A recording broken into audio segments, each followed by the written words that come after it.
Beatmaker,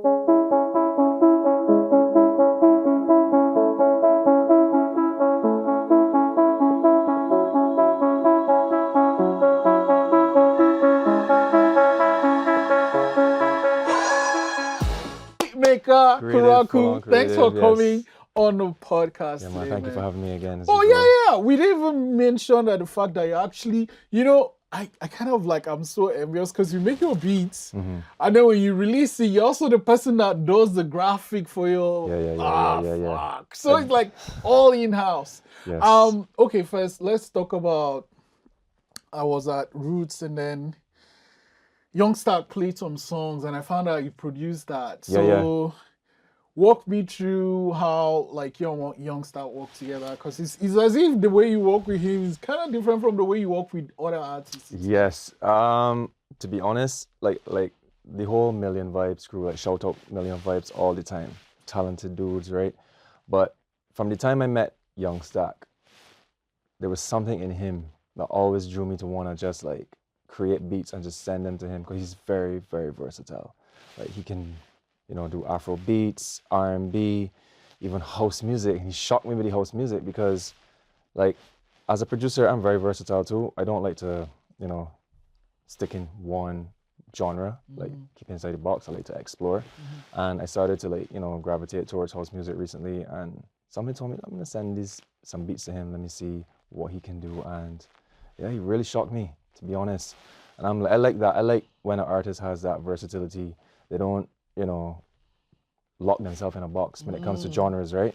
And yeah, man, I really, really appreciate him working with me, and actually, appreciative of my sound, because not every artist wants to work with every producer, So, and like, yeah, ever since then, like 2 years ago till now, we've just been cooking. Yeah. And then I found out you talked about the versatility, and now you're doing this Afro House thing. Like, I love Afro House. I can't even tell you. Like, I'm crazy about it. So I was in Cape Town for a while, and kind of that's where the love for it came. Like, I love Afro beats, and I'm Nigerian, and my piano is cool. But like, there's a thing about Afro. It's like you can go from like whatever tempo to whatever tempo, and you don't even have to put lyrics to the thing to kind of vibe to it. Yes. I love it. So when did this Afro House renaissance happen, and what are you cooking up? To be honest, it started last summer, because just like you, I love Afro beats. I love anything rhythmic, it has to have that bounce and that rhythm. And I started to gravitate towards Afro House because it's more fun for me to make, and I love vocals on a track, don't get me wrong, but with house, it's like, it's more about the beat shining and just, having artists create like a really nice, catchy, strong hook, and then atmospheric stuff with their voice, and it just, it creates that ambience, man, that vibe. And yeah, and I like it, and it feels, it's a feel-good genre. It doesn't feel dark. It doesn't, like I don't. It's happy. It's like it's summer every time you're playing rhythmic, Afro House. happy. And you see, the thing about house, right? House has so many different subgenres. So like, well, once you understand house and the groove, like you can easily identify what it is. You know what I'm saying? Yeah. So, like, we're talking the other day, and you're doing an EP. Yes, I decided to do maybe like a 8 or 9 track EP. That's crazy. Yeah, so obviously I got Youngstak on it already. We just actually released I just released a single with him a couple of weeks ago. It's called Joe. You know what Joe means. Love in it, dance. Yes. I love that word, man. I have Areni on it as well, KO. But I'm still yet to fit some more slots with other artists. There's this girl, Koya States. Yeah, first time I'll be working with her too as well. Yeah, man. So, like, I mean, obviously, you have this versatility, you have this love for the music, you have the love for the artist, but what is that kind of like, how do you know, okay, this beat, this person, like, this is the person I should send it to, or like that these artists will get the right vibe or the right lyrics or whatever it is for this beat? Yeah. Before I make a beat, I think in my head which artist. I think of the artist first, and I think of their style and their texture. So obviously, with Youngstak, he was the first because we've been cooking together for a while. Rennie the same way, KO.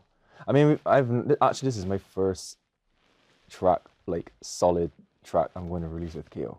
Yeah. I mean, we've known each other for years, but yeah, like a couple of demos from back in the day, but I wasn't really ready back then, So, but yeah, and this track that KO is on with me is actually a production between myself and Rich Nulo.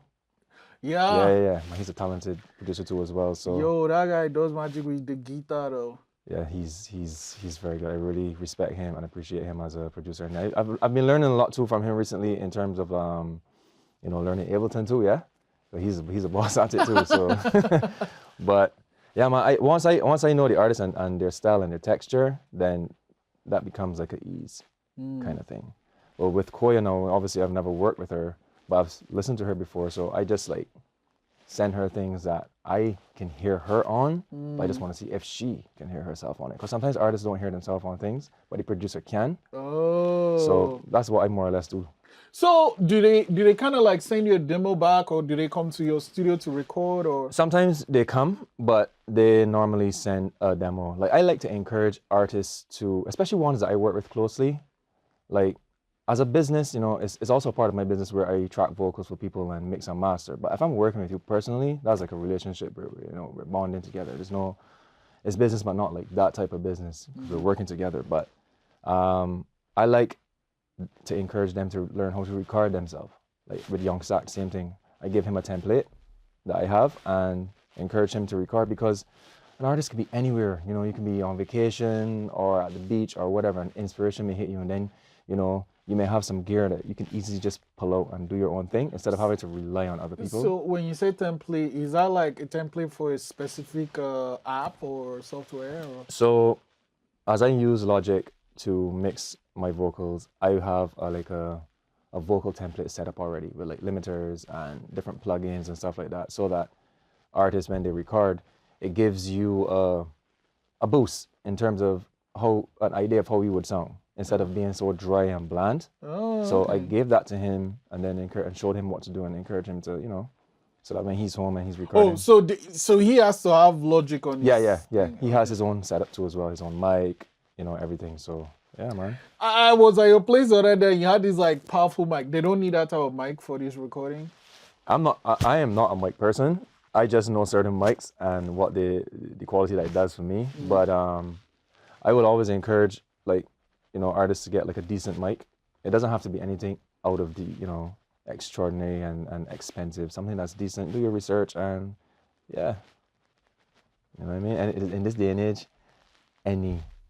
anything goes. You can make music any and everywhere. I mean, look at Tory Lanez. I don't know if you listen to Tory Lanez's music. But, he's incarcerated, and his album not too long came out, and I would say his engineer needs a Grammy. Because it sounds as though he was in a studio. I mean, like, there's no excuse. That just goes to show there's no excuse. Wow. You can record any and everywhere. So there's programs that can eliminate unnecessary noise, frequencies, all these things, Yo, but that's like, I mean, you just showed me like just a little bit the other day, and I'm like, okay. So, you showed me Ableton, kind of like just, this is what the thing looks like, and this is, like, how did you decide, okay, when it comes to producing, this is the thing I'm going to use? Because there are different ones to use, right? Yeah. How did you decide on that one? Man, honestly, as I told you from before, I started with Logic because it was what I was taught on, right? And basically gave me the knowledge and the head start to get accustomed to the whole timeline and how everything works. But as I went on with it, I found that Logic was hindering my creativity. Certain things was a little bit tedious to do, as opposed to in Ableton. A lot of people were telling me, you need to try Ableton because it's built, like every DAW has its own thing, but Ableton is built for like having fun. It's very, very easy to do certain effects and trigger certain things, and and the functionality of it is very quick, much more quicker than Logic. Logic is just, to me, Logic is like walking into a big, huge recording studio, all the the mixing boards and everything. It feels like that. Whereas Logic is like the future, literally the future. Wow. Straight up, especially for EDM music, electronic music, makes life so much easier and so much fun. You know what I mean? Yeah, and also too in terms of like, you know, RAM and how much it pulls a lot of power, but I don't find it cuts out a lot. Logic used to cut out a lot with me because my machine can't handle certain things. Okay. So we'd be like stopping all the time and cutting out because of like buffering with the RAM and stuff. So God damn it. Yeah, but those things do take a lot of things. Okay, and then with the plugins, how do you like narrow down? Because there's so fucking many, man. yeah, well, yeah, I mean, it can be very overwhelming, especially too if you're not learning beats. You can be like, oh my god, this person's advertising this. That means I must get this. Or get this and get that. It really doesn't work like that. And fucking YouTube knows, like, once you start it, all the adverts is like, oh yeah, oh, try this one. I'm like, what the hell? Yep. Oh yeah. You see, as my go on in my journey with the whole music production, and also too, I'm really heavy into mixing and mastering. I watch certain like people in the industry that I look up to. So right now, I'm very heavily studying a guy called Jason Joshua. He is known for like bottom end mixing, where What is that? Bottom end mixing is where like some people have, like everyone has their own mixing style. Some people like to mix more in like the mid range and the high, high frequencies. And then there's bottom end. Bottom end is where like your drums are heavy. I like heavy drums, 808s knocking, even bass lines. I want to be able to feel my drums, right? So I've been watching his stuff on Mix with the Masters.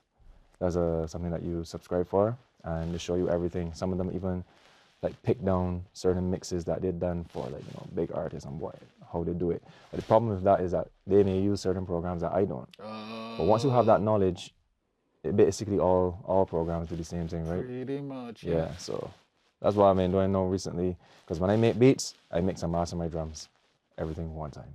So, I mean, I took a workshop and people were like kind of explaining the thing, and sometimes it flew over my head. So what's the difference between mixing and mastering? All right, so mixing consists of a lot of different things. So, making sure the vocals are up front. You can hear and feel the vocals, and then the beat is in the back, but not too much in the back. Making sure that there's no unwanted frequencies.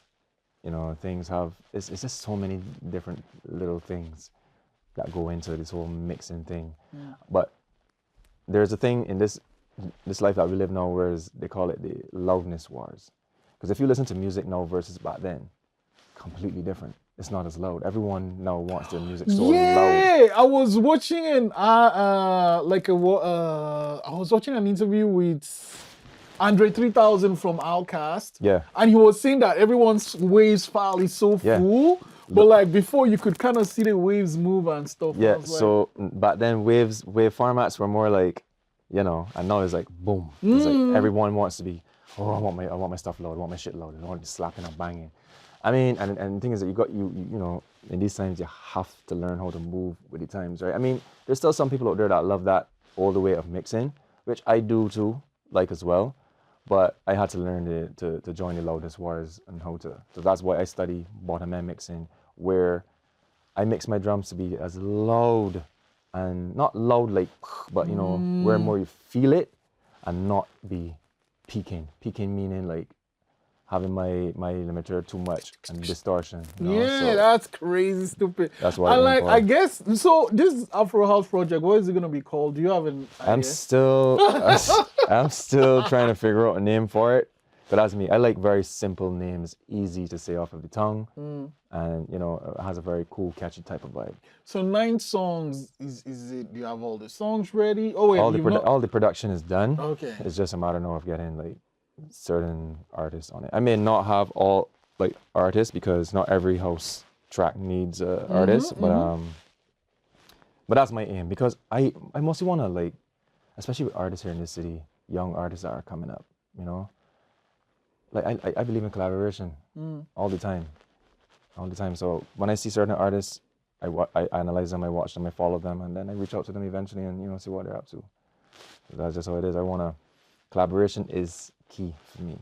I don't want to shine by myself, and I'm not trying to live that famous life either. Like it's not my thing. I just want to be established as a really great producer and a creative, and whoever I work with, you know, we live and eat good. Mm. That's the key for me. So, we'll come back to the music, but let's talk about all these other things you do, like with the graphic design, because you do all your stuff, and like with the creative directing. How did that come about, and like how do you manage that with the music? Well, before I started music, that was my trade, the graphic designer. From when I Oh. used to live in Barbados, graphic design was my thing. I was known as that designer to go to for like event flyers and, you know, logo branding, web design, just anything creative, because I always used to take things to another level no matter what I did, right? And a lot of people used to love that about me back home. You know, some people used to like cry about my prices and stuff like that, but the real ones know the vibe, so they will always come to me. And then, like, again, music always used to, and it still is, drives me to be in all different creative forms. So if I want to design, I need music, right? And then it was always calling me. Music was always calling me. And then when I started to do that, you know, my brain was like, you know what? Like, I could do everything. I got a one-stop shop, make music. And then when I work with artists, they don't need to have to worry about going to get graphics done. You know, I'm here, you know, I do everything one time, you know, so. So with the music, you kind of have a thing. Are there any similarities between making beat, recording, all that stuff versus like designing, poster, websites, all that stuff? I mean, yeah, design is completely different to music for sure. But as a creative person, for me, when I listen to whatever, is like, okay, say an artist comes to me that I've never worked with or whatever, but they have music and they want me to just design something, I would ask them to send me their project or what it is that they're trying to have the artwork geared for. I listen to it, I get a feeling of, you know, the songs and the vibe and the atmosphere, and it allows me to just like create this visions in my head, allowing me to execute the artwork for them, right? Based upon how their music makes me feel, right? So I'm that type of designer. I like to go real far out of the box, just channel different, you know, different energies and different feels of creativity when it comes to designing. I mean, it shows like even the photos. Do you take the photos yourself, or Which photos? like the photos for like the album covers that you use? Okay. Oh well. I do photography, but I have a friend of mine who does all of my content. His name is Taha. Okay. He does a lot of my, you know, videography and photos as well. But then too, like if I'm not doing a photo shoot and I just want to create something with the image of an artist, I would probably I would ask them to send me something, or I would just look through their, you know, Instagram or whatever, grab something that I like and just, you know, manipulate it. And like, so Ableton is your producing thing, and then you record on Logic. I mix in Logic, yeah. Sorry, mix. Yeah. Well, record and mix, yes, yeah. Okay. Also mastering in Logic, or? Well, both. Okay. Because I make my beats before when I make my beats, I already mastered them and stuff like that. Oh, so the beats is ready to go. Yeah, and then when I just transfer the stems over to Logic, then there's a little bit more of mixing and mastering. Then we've added the vocals. That is where they save and collect, or collect all and or whatever. That's just a function in Ableton. Like if you are using like you know, audios that you have like imported or whatever, it's best to do that, because let's say for instance you wanted to share a file with me. If you don't do that, then things will be missing. I will never play. Oh, there's so many things to learn about that freaking thing. Yeah, well, once you get into it, you would see it becomes easy. So when do you think the album will be ready? This untitled Afro House. Yeah, EP. I'm dropping two more singles. I want to release KOs as well, but that's more like towards like summer, and then I want to release one with Rennie, but that one will be before KO. Okay. I don't know the exact timelines yet, but soon. I would say the EP. I want to aim to have the EP out like the very ending of spring. Oh. Like, as it's going into that like sunny, bright vibrancy, summertime. Yeah. Let's get it out. It's strictly party. Yeah, it's strictly a party vibe, feel good vibe type of album.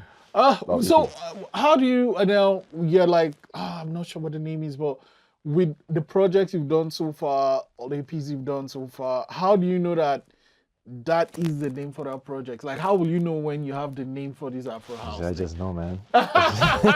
It just feels right. Like when I think about it and it comes to my head, I start to like, I don't know, it just speaks to me. So once it speaks to me, that's it. That is it. Oh man, I want to say thank you for like, I'm trying to learn to produce and it's not easy, man. It's Like crazy. I like to share knowledge with people. I don't, like I mentioned to you that day, like, if someone asks me to reach out to me and ask me if I could show them a thing or two, I will do it because, like, why not share the knowledge? Why try to be like stingy? You know what I'm saying? We're all trying to do the same thing. So I share my vibe with you, just like how I learn it from others. But when you learn, it allows you to then create your own style, and and then you share your knowledge with others, and that's just how it is. That's how we grow as creative and people in this life. That's awesome.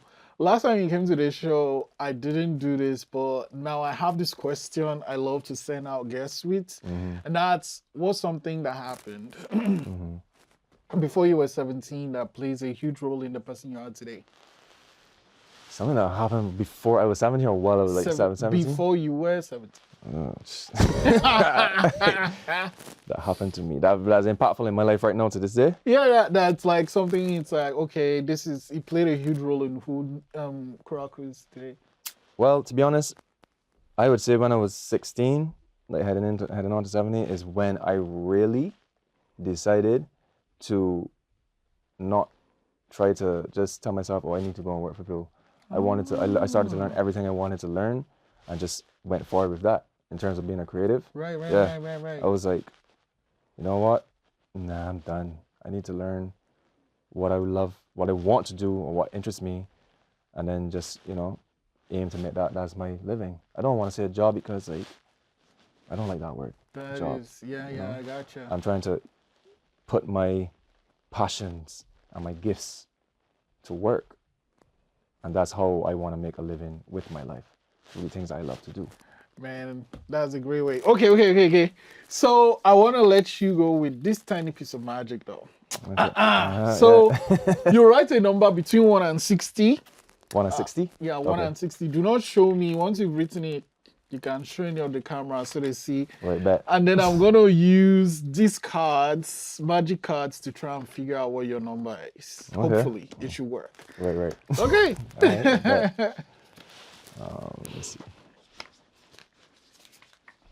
So just show the camera when I'm finished? Yeah. And then you keep it from me. Let me know. This is going to be great. All right. Yeah. Okay. So your number is going to be in one of these cards, yeah? But it can be more than one. But at least it's going to be in one card. Okay. So, so if it's more than one, you just let me know. So Okay. is your number in this card? Yes. Okay. Is it here? No. No. Is it here? Yes. Yes. Is it here? No. No. Is it here? Yes. Okay. Is it here? No. Oh, this is easy. Oh, really? Okay. 22? Yeah. What the? Oh man, that's crazy. 22.